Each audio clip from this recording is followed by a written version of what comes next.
Halo teman-teman, balik lagi. Ada info-info seputar politik yang mengatakan bahwa Bu Megawati sindir Pak Jokowi sampai sebegitunya. Nah, dia tidak mengakui kinerja Jokowi yang jelas dulu kader PDIP dan dari kemarin-kemarin selalu menuduh pengkhianat. Nah, mari simak videonya. Mau nyari apa lagi sih? Saya ngomong sama Pak Jokowi, kalian itu harus menjalankan apa yang dipikirkan dan dituliskan oleh para pendiri bangsa, bukan kita bikin versi-versi.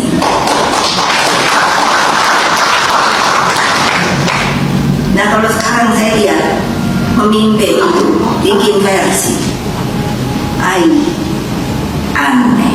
Yang ada aja udah dijalanin itu susah banget. Itulah saya bilang pada Pak Ganjar, ini Pak Mahfud tahu kemana dia. Nah, ya, awas lo ya, lo kalau gue jadi pemimpin, saya jadikan. Banyak yang bilang bukan ibu jadikan, ya terserah. Tapi saya bilang sama dia, saya jadikan karena apa? Kamu masuknya PDI Perjuangan. Kalau terserah, kalau mau independen, partai lain, ya bukan saya yang jadikan. Itu loh, kamu harus mengikuti konsep kebangsaan kita, karena itu benarnya. Tinggal dijalankan, itu paripurna. Kok susah amat ya? Malu besarnya rakyat Malaysia, ya, yang sekarang ini kita ni dijadi bahan ketawa oleh jiran kita, Indonesia yang dulu kita pandang remeh, kita pandang rendah, ya, sebagai negara pembekal buruh kasar, pembantu rumah, ya, masyarakat yang kurang maju, kitalah yang paling maju di kalangan rumpun Melayu dan sebagainya. Tetapi sekarang ini kita malu. Presiden Jokowi, diakui atau tidak, adalah seorang politikus dan negarawan yang ulung. Dalam memimpin anak buahnya serta melawan lawan-lawan politiknya, selalu menerapkan falsafah Jawa. Nguruk tanpa bolo, digdoyo tanpa aji, dan menang tanpa ngasoraki. Inilah kelebihan beliau, seorang kasatria Jawa yang selalu berpenampilan tenang namun menghayutkan. Apa kunci keberhasilan Jokowi sehingga dia mampu mengendalikan dirinya dengan tenang di saat terjadi permasalahan yang sangat kompleks? Dalam pandangan saya, beliau menerapkan 3 kecerdasan yang disinergikan dengan cara yang sangat baik sekali. Yang pertama adalah kecerdasan intelektual, yang kedua kecerdasan emosional, dan yang ketiga kecerdasan spiritual. Kemudian pabrik mobilnya ada di sini, terintegrasi dalam. Sayangnya cuma satu, dulur. Masih banyak yang membenci keberhasilan pemimpin-pemimpin kita. Contohnya Pak Jokowi. Berbicara dari dalam hati, meskipun para pembenci, beliau pasti mengakui keberhasilannya Pak Jokowi. Tapi karena sesuatu dan lain hal, ya, jika keberhasilan beliau diakui, maka semakin tenggelam kelompok-kelompoknya. Itulah yang menyebabkan mereka-mereka itu tidak menghargai kerja keras, menghargai upaya, menghargai usaha-usaha pemimpin negeri ini. Semakin berhasil, semakin kenceng pula para pembenci-pembenci itu untuk membuli. Luntur budaya kita. Ini yang harus kita hilangkan. Siapapun presidennya, jika bisa memajukan negeri ini, negeri Indonesia tercinta, kita harus mengakui. Ambil contoh Amerika ya. 2 partai besar. Nek Republik sing menang, Demokrat juga mengakui. Dia oposisi, tapi oposisi dengan kebijakan-kebijakan yang tidak berpihak kepada rakyat, bukan resek. Cina, rakyatnya gak mikir sopo presidenku dari partai apa, ndak mikir. Yang penting kerja. Iso nabung, iso mbiayai anak sekolah, iso liburan gitu. Kenapa? Karena tidak berdampak langsung kepada rakyatnya. Gak bakal dintumi, dicatat terus bener enggak. Lepas dari kemau dinasti dan sebagainya, siapapun pemimpinnya. Para pembenci Pak Jokowi, para pembenci Pak Prabowo yang menang Pilpres ini, jangan pura-pura bodoh, jangan pura-pura buta, jangan pura-pura tuli kalian gitu. Sebenarnya kalian paham, kalian tahu kalau Pak Jokowi itu sosok yang berhasil, orang dunia mengakui kok.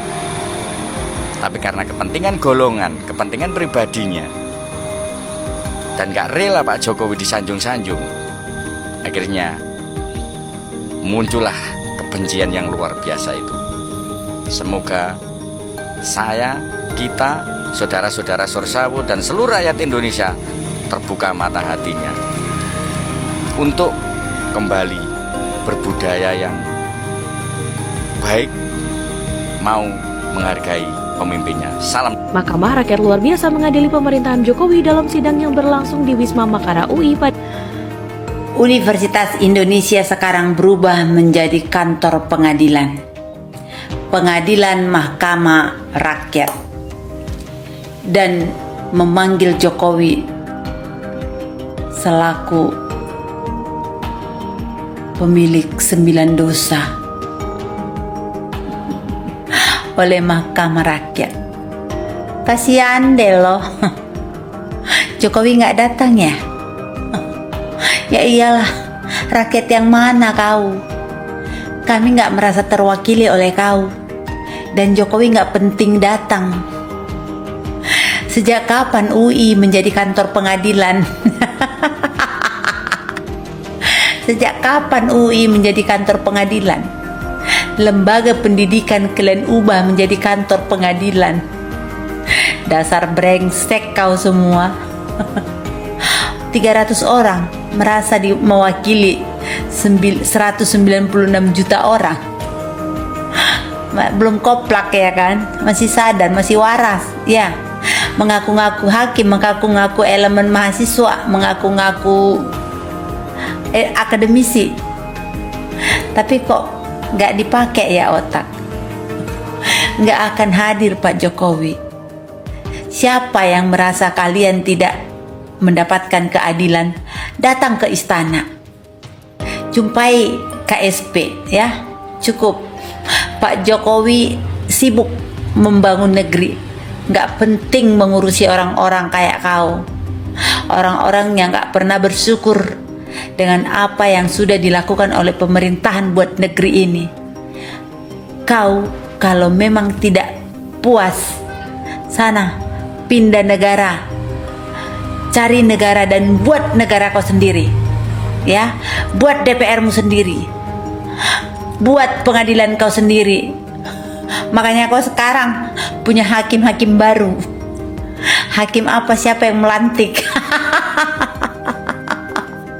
Sekarang Pak Jokowi mencapai keberhasilan yang luar biasa. Harga minyak satu harga seluruh Indonesia.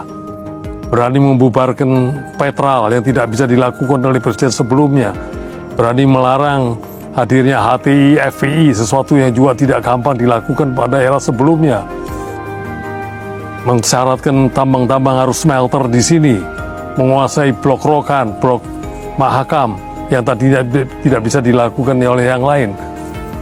Modernisasi alutsista TNI yang luar biasa sekarang ini dengan sekaligus memberdayakan industri dalam negeri.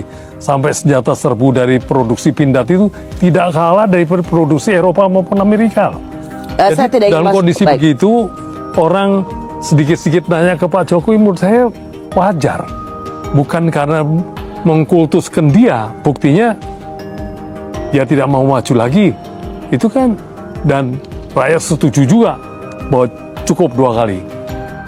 1. Larangan ekspor nikel. 2 tahun yang lalu, Presiden Jokowi menghadiri pertemuan G20 di Roma, Italia. Di sana, ada perwakilan 16 negara yang rencananya akan menandatangani kerjasama rantai pasok global. Jokowi awalnya tertarik untuk ikut dalam kerjasama itu, tapi ia dibuat kaget lantaran salah satu isi kontrak perjanjiannya mengharuskan Indonesia untuk mengekspor bahan mentah. Jokowi pun tidak jadi menandatangani perjanjian tersebut dan membuat anggota forum meninggalkan ruangan, atau dengan kata lain, pertemuan gagal dilanjutkan hanya karena Indonesia tidak ikut dalam kerjasama tersebut. Menurut Presiden Jokowi, pertemuan itu ditunjukkan hanya untuk mengincar kekayaan alam Indonesia saja.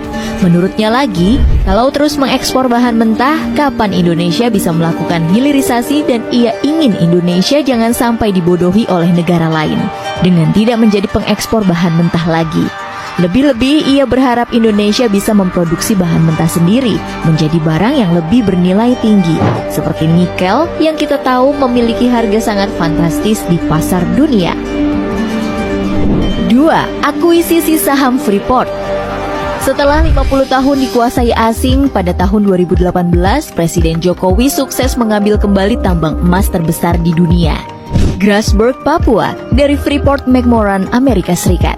Secara jelasnya, Indonesia dengan PT Inalum Persero sebagai perwakilannya berhasil menjadi pemegang saham mayoritas Freeport Indonesia, yaitu sebesar 51%. Keberhasilan Presiden Jokowi ini jelas sangat membanggakan, apalagi di era SBY, upaya akuisisi sempat dilakukan namun gagal di tengah jalan. Belum lagi Presiden Jokowi juga sempat diancam oleh intelijen negara lain akan dijatuhkan dari jabatan hingga ancaman kemerdekaan Papua. Namun hal tersebut tak menggentarkan nyali seorang Jokowi sedikit pun. Hasilnya, kini 70% keuntungan Freeport Indonesia masuk ke kas negara. Padahal sebelumnya, Indonesia hanya mendapat 9% dari keuntungan PT Freeport Indonesia karena Indonesia memang dulu hanya punya 9% saham di PT Freeport. 3. Rebut kembali FIR. September 2022, Jokowi kembali menggebrak. Ia mengumumkan pengambil alihan kontrol ruang udara atau Flight Information Region atau FIR di atas Kepulauan Riau dan Natuna dari Singapura usai melakukan kesepakatan dengan Perdana Menteri Singapura Lee Hsien Loong. Secara otomatis, area FIR Indonesia yang dihandle Jakarta menjadi semakin luas hingga 249.575 km persegi.